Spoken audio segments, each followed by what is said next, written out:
صل على محمد وعلى آل محمد كما صليت على إبراهيم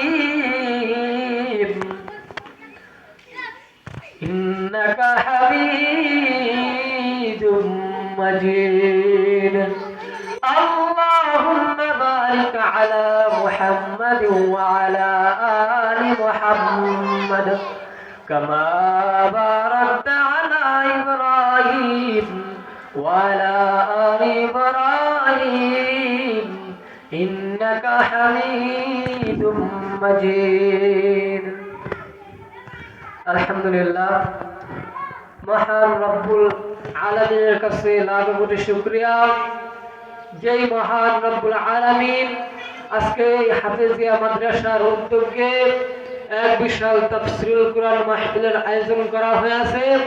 এজন্য গ্রামবাসীরা আমরা সকলে আল্লাহ তাআলার দরবারে শুকরিয়া আদায় করি, সকলে বলি আলহামদুলিল্লাহ। আজকের এই জান্নাতের বাগানে যারা বসেছেন, ফেরেশতা আমাদেরকে ভিডিও করতেছে, রেকর্ড করতেছে, ভিডিও করিয়া নিয়ে যায় ফেরেশতা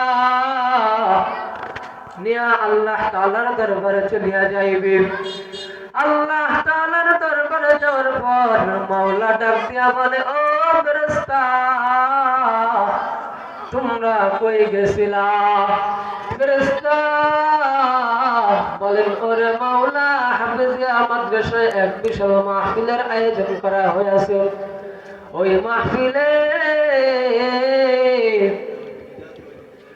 মাহফিলে গিয়েছিলাম রে মাওলা। এইবার আল্লাহ তাআলা ডাক দিয়া কয়,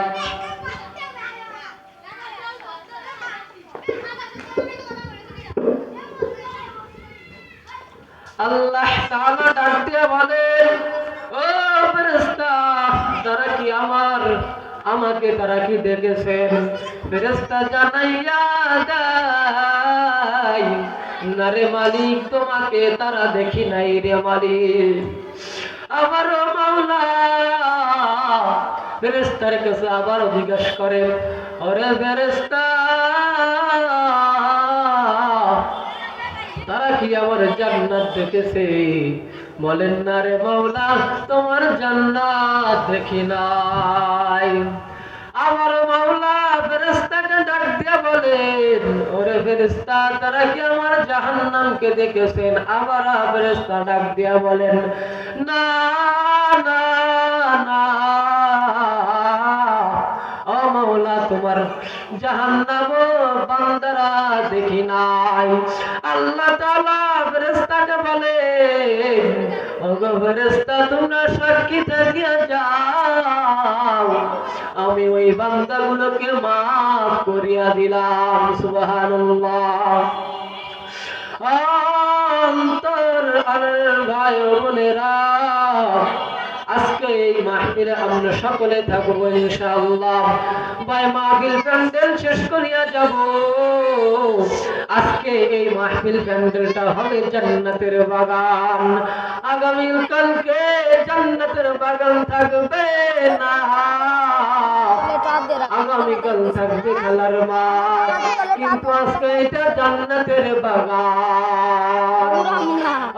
এই জন্য কেউ আমরা বাড়িতে বসিয়া থাকবো না, আমরা সকলে মাহফিলের প্যান্ডেলে চলে আসবো, কারণ আমরা গুনাহগার বান্দা।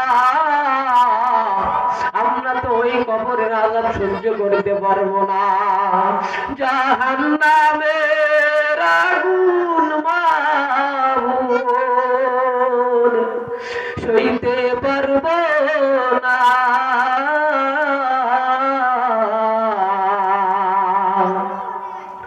দুনিয়াতে নৌকা দায়া আখেরে কাঁদাইও না।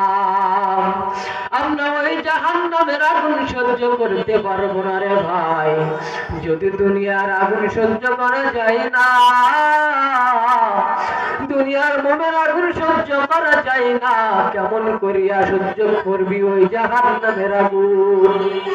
প্রতি সেকেন্ডে প্রতিটা সময় চামড়া গুলো খুলিয়া খুলিয়া পড়িয়া যাবে, বুনা হইয়া পড়িবে, জাহান্নামের আগুন সহ্য করা যাবে না।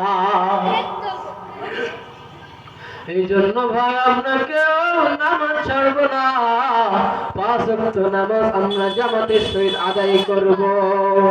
জাহান্নামের আগুন সহ্য করা যাবে না রে ভাই, এত ভয়ঙ্কর আগুন, এত ভয়ঙ্কর আগুন। একটা নাই, দুইটা নাই, 70 থেকে 99টি সাপের কামড় কেমন করিয়া সহ্য করবা? এই জন্য সময় থাকতে সময়ের মূল্য দাও। দুনিয়াতে কামাইয়ের জায়গা, দুনিয়াতে কামাই করিয়া নিয়ে যেতে হবে। এই জায়গা থেকে যদি কামাই করতে না পারো তাহলে ওই পারে তোমার কি হবে রে বান্দা? এই জন্য দুনিয়া থেকে কামাই করতে হবে। এখনের মানুষগুলো নামাজ ভুলিয়া গেল, রোজা ভুলিয়া গেল, কেমন করিয়া তারা যাবে জান্নাতে? নামাজ ছাড়ো না রে, রোজা ছাড়ো না রে, একা একা থাকতে হবে অন্ধকার ওই কবরে, একা একা থাকতে হবে অন্ধকার ওই কবরে। কবরের ভিতরে সাথী নাই, বাতি নাই, কোনো সাথী পাইবা না, কোনো বাতি পাইবা না। দুনিয়ায় এত সাদের বিছানা, এত কোটি কোটি টাকার বাড়ি, তোমার এত কোটি কোটি টাকার গাড়ি, একবারও কি চিন্তা করিয়া দেখিয়াছো মাওলাই যদি ডাক দিয়া দেয় তাহলে থাকা যাবে না এই দুনিয়ায়? কেমন করে থাকবি? থাকতে পারবি না এই দুনিয়াতে। ওরে বান্দা, ও পড়ন্দারের মা, এই জন্য আপনাদেরকে বলি সন্তানদেরকে মাদ্রাসায় দেন, মাদ্রাসায় দেন, হাফেজ বানান। আপনি একটা হাফেজের মা হন, আপনি একটা আলেমের বাপ হন। কিয়ামতের দিন আল্লাহ তাআলা আপনাদেরকে সম্মান দান করবেন। কিয়ামতের দিন আমার মাওলা আপনাদেরকে নূরের তাজ মুকুট আপনাদের মাথায় পরাইবে। কিয়ামতের মাঠটা এত অন্ধকার, এত ভয়ঙ্কর জায়গা,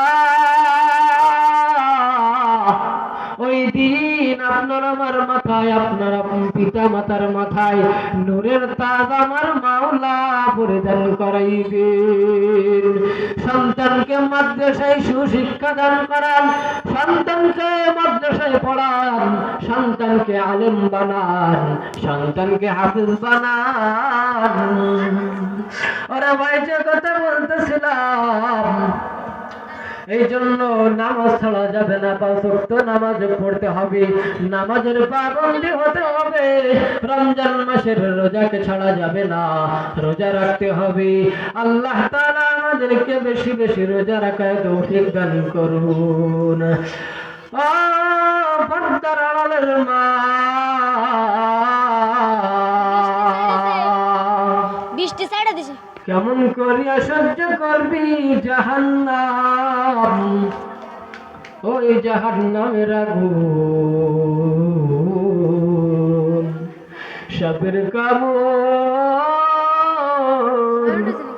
সাপের কামড় একটা নাই, দুইটা নাই, 70 থেকে 99টা সাপের কামড়। কেমন করিয়া সহ্য করবি? কবরের ভিতরে কই পাবি মশারি? বাসায় বিছনা না হইলে ঘুম আসে না, পালঙ্গের পরে ঘুম না পড়লে তোমার ঘুম আসে না। কবরের ভিতরে কই পাবি পালঙ্গ, কই পাবি খাট? পাবি শুধু 3.5 হাত মাটির জায়গা। বিছনা না দিলে ঘুম আসে না, জাসিম না দিলে ঘুম আসে না, মশারি না টাঙাইলে তোমার ঘুম আসে না, শীতের সময় তোমার গায়ে লেপ না দিলে ঘুম আসে না।